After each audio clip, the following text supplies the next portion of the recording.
Initiating moisture.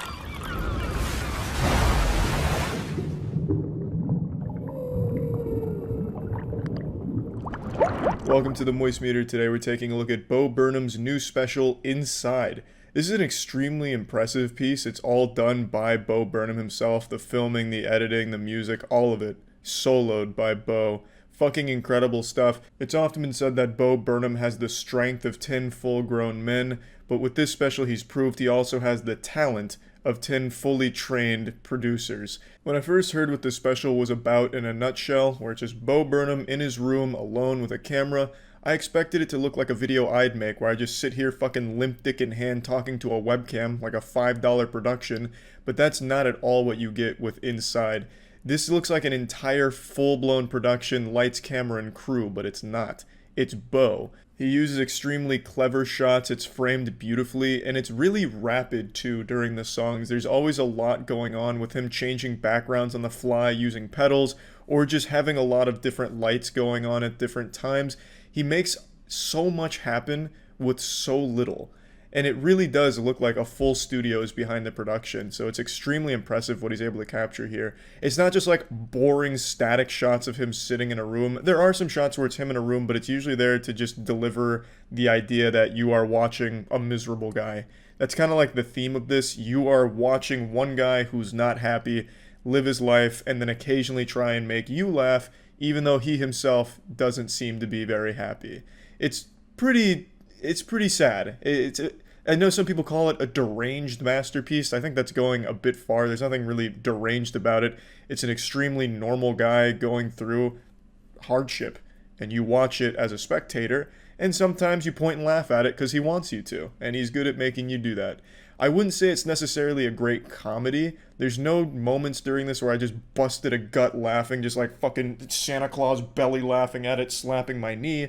But there's some very clever jokes in there, and the songs that he makes are bangers. His songs are extremely catchy. My favorite song is the sexting song he made. I thought that one could be something that'd be bumping at a club right now. Second favorite was the song about the internet, everything, all the time. All of them are good. There's no real bad songs in there, but they're not all gonna make you like laugh out loud or anything. And I don't think that's what he was trying to do either.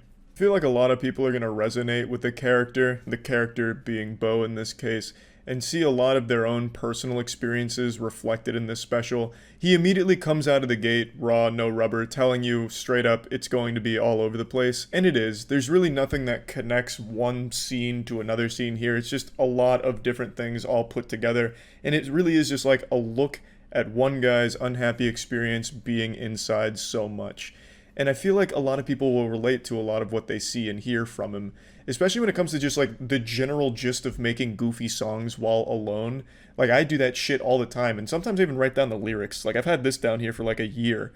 I'm talking curtains of beef, vaginal queef, labia look like a Christmas wreath. Yeah, yeah. Like I write that shit down because I just come up with like dumb lyrics sometimes and then just put it down.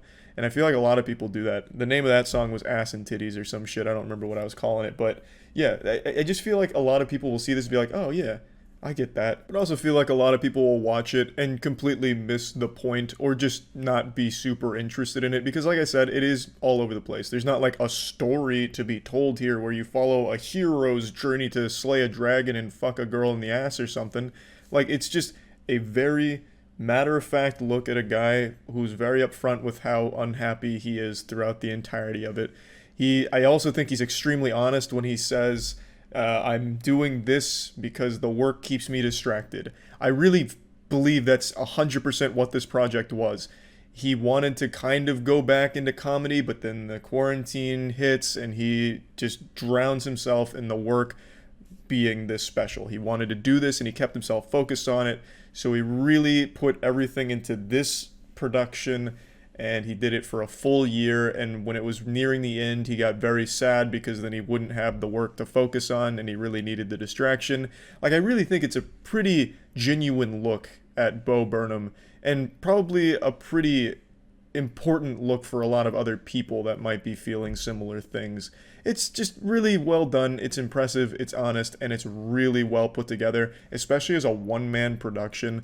But I do feel like not everyone's going to appreciate it because, again, It's not the greatest comedy. A lot of it's not even focused on making you laugh. So for the people going in here expecting like a hardcore focused comedy, I think they might leave a bit disappointed if they're not open to the idea of Inside and what it actually aims to deliver. So plugging Bo Burnham's Inside into the moist meter, I'm giving it an 80%.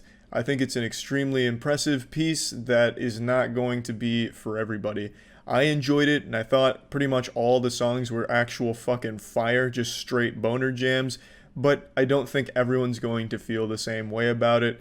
And I feel like because it's not a hardcore comedy, people will just write it off as some pretentious art piece, which I really think is a disservice to the film.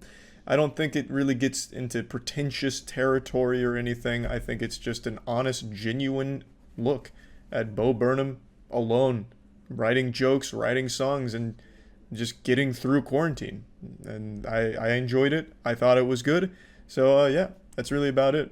So yeah, now let's talk about Crunchyroll. Crunchyroll is heaven for anime fans. They have pretty much every anime that you're thinking of right now on their service. Crunchyroll Premium also offers a ad-free experience. You get unlimited anime, manga, drama titles, and you get the newest episodes an hour after they air in Japan with simulcast. All the episodes are professionally subtitled, all coming in at a crisp, beautiful 1080p HD, access on all devices, Xbox, PlayStation, Android, Roku, Apple TV.